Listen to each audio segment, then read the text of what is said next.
GST related accounting entries.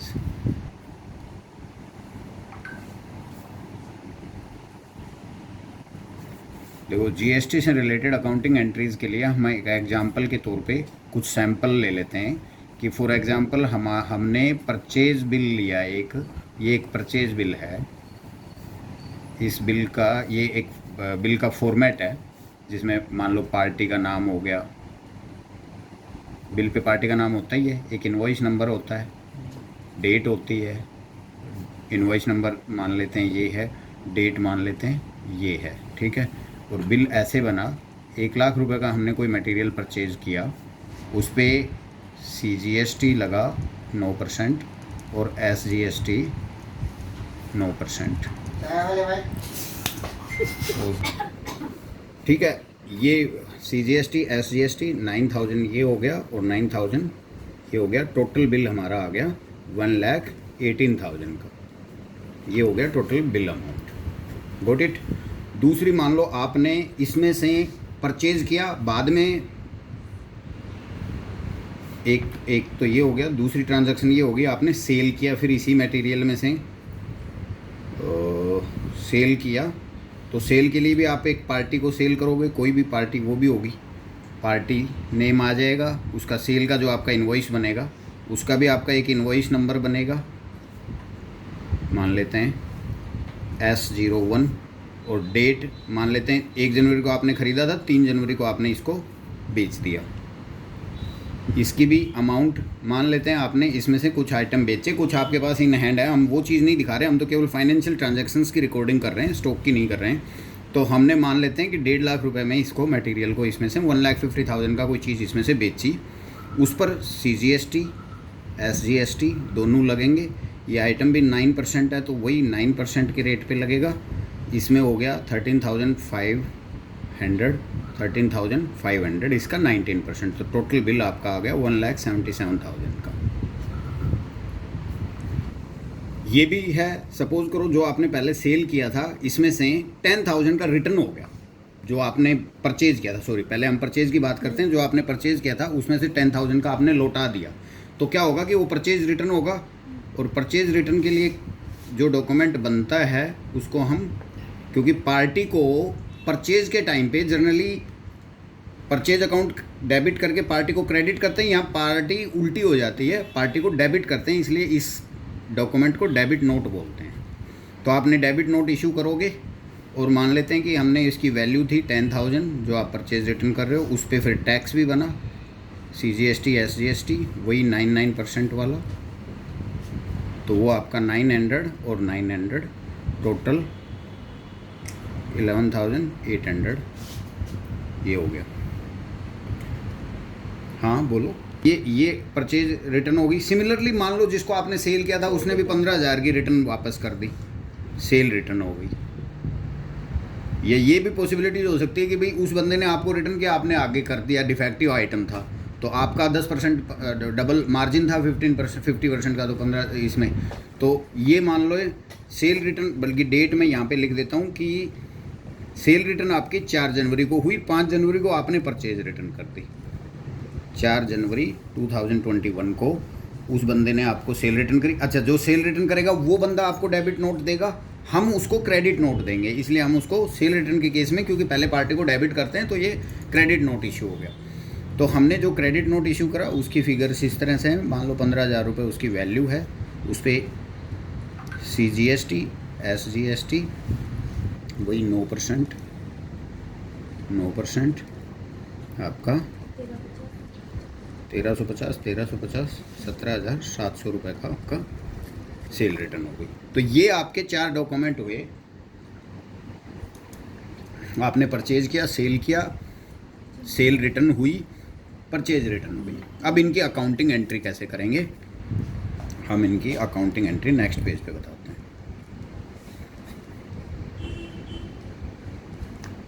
Entry कर रहे हैं वो देख लो। पिछले ट्रांजैक्शंस की अकाउंटिंग एंट्री, सबसे पहले जो हमने परचेज की थी उस परचेज की हम एंट्री डाल लेंगे। हम ये मान के चलेंगे अकाउंटिंग करते हुए कि जो भी बिल हमारे पास प्रॉपर मिल गया हम उसका इनपुट ले रहे हैं, तो हम इनपुट ले रहे हैं तो इनपुट की एंट्री साथ ही डाल लेंगे। तो परचेज की एंट्री होगी हमारी, यहाँ तो डेट आ गई 1 जनवरी 21 और परचेज अकाउंट डेबिट कर देंगे।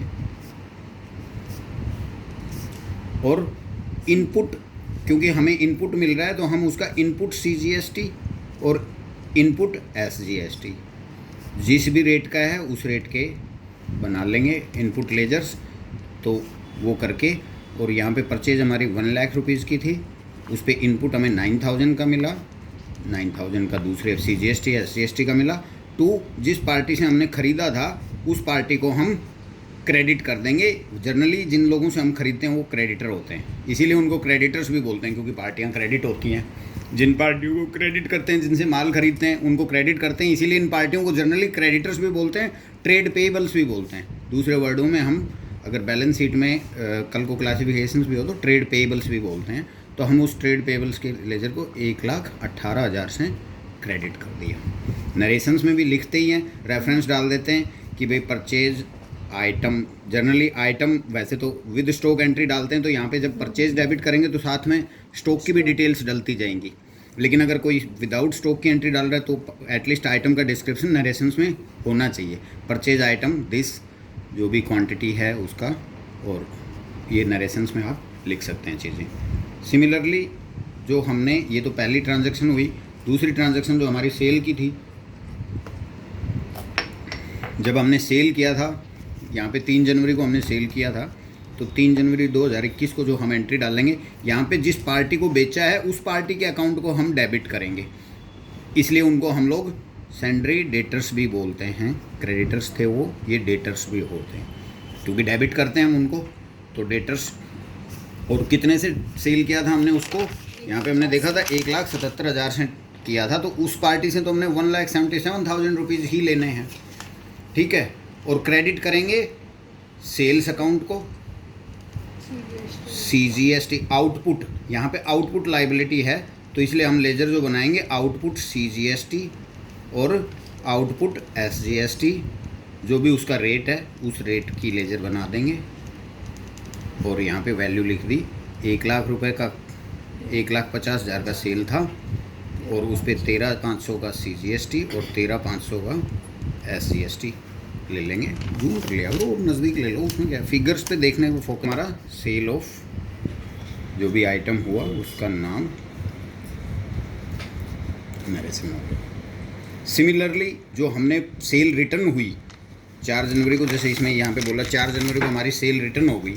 जो पहले हमने ये जो सेल की थी, इस पार्टी ने हमारे को कुछ सेल्स रिटर्न कर दी, तो हम 4 जनवरी 2021 को सेल रिटर्न, जो सेल की एंट्री उसकी रिवर्स है, डेबिट नोट, वैसे भी उसको क्रेडिट नोट बोल रहे थे हम, सॉरी, क्योंकि हमने पार्टी को क्रेडिट नोट देना है, तो इसलिए पार्टी को क्रेडिट करेंगे इस केस में, और सेल रिवर्स हो जाएगी, तो सेल अकाउंट डेबिट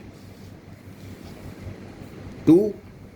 और क्योंकि इनपुट आउटपुट यहाँ पे हमने जो किया था वो उल्टा हो जाएगा, तो सर, हाँ, हम पार्टी को सेल में डेबिट करते हैं ना, तो यहाँ पे सेल रिवर्स है तो पार्टी को क्रेडिट करेंगे, इसीलिए तो क्रेडिट। हाँ, तो इसलिए क्रेडिट नोट भी बोलते हैं उसको। तो इसलिए आउटपुट, ये मैंने गलत लिख दिया, जिस अकाउंट को हमने क्रेडिट किया था उसी अकाउंट को डेबिट करेंगे। मैं ये एंट्री यहाँ पे लिख रहा हूँ, 4 जनवरी 2021 को हमने सेल रिटर्न की, तो सेल अकाउंट तो डेबिट होगा, और उस पार्टी ने हमारे को 15,000 की सेल रिटर्न की है, तो 15,000 से डेबिट कर देंगे। उसमें आउटपुट जितना था वो अलग से करेंगे, आउटपुट CGST 9% का था, सिमिलरली आउटपुट SGST 9% का था, ये 1350 और ये 1350, और टोटल यहाँ पे टू पार्टी अकाउंट, और पार्टी को यहाँ पे क्रेडिट कर देंगे 17,700 से, इसीलिए इसको क्रेडिट नोट बोलते हैं। क्रेडिट नोट की एंट्री डालेंगे सेल रिटर्न के केस में। क्रेडिट नोट हमेशा सेल रिटर्न का होता है। जो अब हमारे पास पीछे से आ गया डिफेक्टिव पीस था, मान लो, तो हम भी अपनी परचेज उसी आइटम को जिससे हमने खरीदा था हम भी उसको वापस लौटा देंगे। तो हमारा मान लो 5 जनवरी को हमने परचेज रिटर्न कर दिया, क्योंकि ये माल हमने आगे किसी से खरीद के ही तो बेचा था, उसने हमारे को लौटाया जी डिफेक्टिव है, हमने भी जिसने खरीदा था उसको डिफेक्टिव बोल के कर दिया, तो हम उस पार्टी को डेबिट नोट इश्यू करेंगे। यानी कि परचेज रिटर्न, हमारी जो परचेज थी वो रिटर्न हो गई, तो पर CGST और SGST को डेबिट कर देंगे। 9%, इनपुट SGST 9%, और 10,000, क्योंकि यहाँ से हमने उस 10,000 का रिवर्स किया तो 10,000 की परचेज रिवर्स हो जाएगी, 900 का इनपुट रिवर्स हो जाएगा, और पार्टी को क्रेडिट कर देंगे 10,000 11,800 से। ये हमारी अकाउंटिंग एंट्रीज पास हुई। वही जितनी क्वांटिटी रिटर्न होगी वो नरेशंस ब्लैंक नहीं छोड़नी चाहिए, हमें नरेशंस लिखनी चाहिए। अब इन एंट्रीज की हमारी लेजर्स में क्या इफेक्ट पड़ेगा वो देखते हैं हम, जिसको हम बोलेंगे जनरल लेजर के अंदर। जो जनरल लेजर होती है उसमें इनका इफेक्ट्स आता है। ये जो एंट्रीज होती हैं, ये अकाउंटिंग एंट्रीज, ये सारी परचेज रजिस्टर में हुई थी, परचेज वाली एंट्रियाँ, और सेल्स वाली एंट्रियाँ कहाँ हुई थी? सेल्स रजिस्टर में। ये सेल रजिस्टर और परचेज रजिस्टर था। अब हम आएंगे जर्नल लेजर में, जहाँ पे जर्नल लेजर्स क्रिएट होंगी। यहाँ पे जो जो लेजर्स क्रिएट होंगी, मैं शॉर्ट में वो लेजर्स बना रहा हूँ। जैसे एक हमारी लेजर क्रिएट किसकी होगी? जो आउटपुट लाइबिलिटीज़ वाली होंगी, पार्टियों की होंगी। तो मैं एक एक करके, हम GST से रिलेटेड ही बनाएंगे, पार्टियों वाली नहीं बना रहे अभी हम। Journal ledger related to GST, क्योंकि हमें GST के इफ़ेक्ट्स को देखना है। रिलेटेड टू GST वाली क्या क्या होंगी? मैं एक एक करके यहाँ लिखता जा रहा हूँ। एक तो हमारी इनपुट CGST की लेजर बनी 9% वाली। सिमिलरली हमारी इनपुट SGST की लेजर बनी 9% वाली। सिमिलरली हमारी यहाँ पे IGST का हमने कोई चीज़ दिखाई नहीं है। एक एंट्री हम और ले लेते हैं, मान लो 6 जनवरी को एक बिल और ले लेते हैं पीछे, यहाँ पे हमने दिखाया नहीं था 5। एक छठा और ले लेते हैं कि भाई मान लो टेलीफोन के बिल का भी था एक, तो हम टेलीफोन के खर्चों के लिए जर्नल एंट्री डालेंगे, वो जर्नल वाउचर होगा JV। तो उसमें टेलीफोन, थोड़ा और जूम करके ले लेना इसको, टेलीफोन एक्सपेंसेस हो गए हमारे। सपोज़ करो, मैं बिल अलग से बनाने की ज़रूरत नहीं है, मैं वैसे ही लिख रहा हूँ कि 1,000 रुपये का हमारा टेलीफोन बिल था, और उस पर IGST लगा 18% के हिसाब से, तो 180 रुपये वो हो गया। और टू एयरटेल से बिल था मान लेते हैं, तो 1180 का वो हमारी एक ये जनरल वाउचर होगी। तो एयरटेल को फिर बाद में पेमेंट कर ही देंगे। तो ये इनपुट का ये है। तो हमारी जो लेजर, अब इस टेलीफोन की एंट्री की भी ये टेलीफोन का बिल जो है ये हमारा 6 जनवरी को आ गया था सपोज़ करो। तो 6 जनवरी को हम यहाँ पे एक टेलीफोन एक्सपेंसेस वाली जो एंट्री डालेंगे वो क्या होगी? वो जर्नल वाउचर की एंट्री होगी, JV होगा, और यहाँ पे हमारा खर्चा डेबिट होगा। तो टेलीफोन एक्सपेंसेस अकाउंट डेबिट हो जाएगा।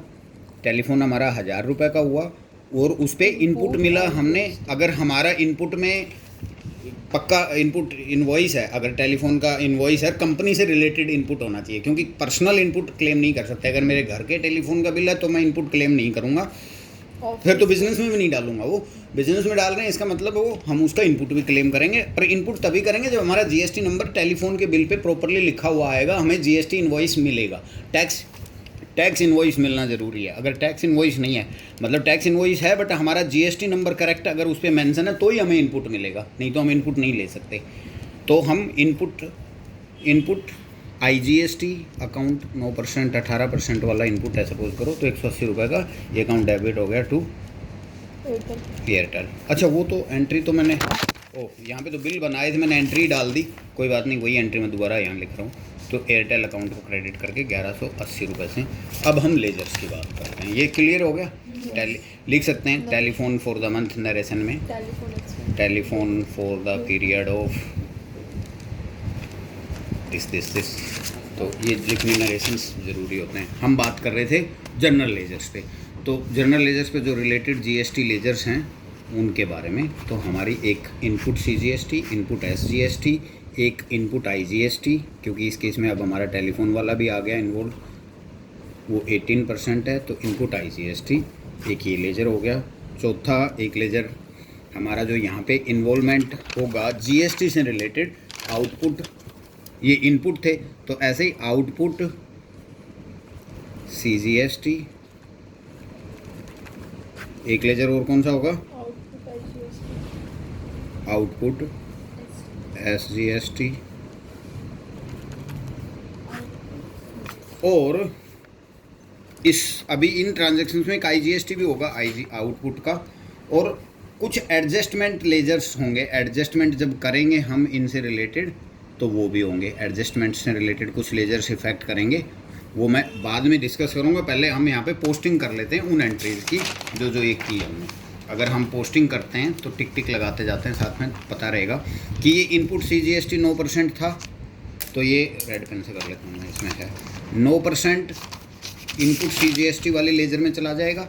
यहाँ पे मैं इसको दो हिस्सों में बांट लेता हूँ, ये डेबिट साइड है, ये क्रेडिट साइड है। तो यहाँ पे क्योंकि ये परचेज से रिलेटेड है, डेट आ गई 1 जनवरी 21, परचेज आ गया, और कितना था ये 9000 का इनपुट CGST में ट्रांसफ़र हो गया। सिमिलरली इस वाले में भी परचेज 9000 का ट्रांसफ़र हो गया, और तो ये हो गया, ये पोस्टिंग हो गई। एक मैं अब अगली पोस्टिंग देखते हैं आउटपुट की। आउटपुट CGST और SGST, तो आउटपुट लेजर में चला जाएगा 13500 में, पहले से ही यहाँ टिक लगा देता हूँ और यहाँ लिख देता हूँ। तो आउटपुट वाले में यहाँ पे ये डेट है 3 जनवरी की, हाँ आउटपुट CGST में 3 जनवरी 21 को, इसमें नहीं जाएगा, इसमें आएगा, वो पहले अगर रिकॉर्ड हो गया। आउटपुट में सेल्स में 13500, और ऐसे ही SGST में 3 जनवरी 21 को सेल्स हैं 13500 आ गया। ये आउटपुट लाइबिलिटी साइड में क्रेडिट में आ गया, इनपुट था एसेट साइड था वो ये आ गया, तो ये दोनों ट्रांसफ़र हो गए। ये वाली एंट्री ये सेल्स की है, ये क्रेडिट नोट की है जो सेल्स रिटर्न है, तो ये भी आउटपुट में जाएगी, सेल्स रिटर्न 13500। तो ये सेल्स रिटर्न में इसी लेजर में रिटर्न में आएगी, इस साइड में आ जाएगी 4 जनवरी में, तो उल्टा हो गया, तो यहाँ पे इस तरफ आ जाएगी 4 जनवरी सेल्स रिटर्न, मतलब रिटर्न तो क्या वो सेल्स ही लेजर रहेगा, और 1350 4 जनवरी 21 सेल 1350। अब एक ये हो गया, इधर ये डेबिट नोट वाले भी 900 रुपये की एंट्री हो जाएगी, ये आउटपुट में रिवर्स हो जाएगा।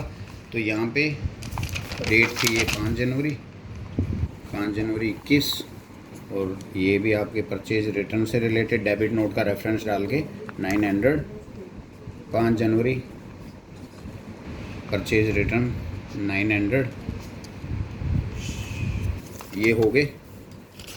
अब टेलीफोन का ये वाली भी इनपुट में चली जाएगी, तो इसका इनपुट मिलेगा हमें 6 जनवरी की एंट्री है, 6 जनवरी 21 टेलीफोन 900 रुपीज़। ये IGST का है, तो ये हम इनपुट इसमें IGST वाले में लेंगे, तो ये ना यहाँ ना लेके हम IGST वाले में लेंगे। ये 6 जनवरी 21 टेलीफोन 900। इस तरीके से ये सारी पोस्टिंग हमारी हो गई, ठीक है। अब इन लेजर्स का फाइनल एडजस्टमेंट, क्योंकि ये तो एंट्रियाँ पोज कर लो एक बार,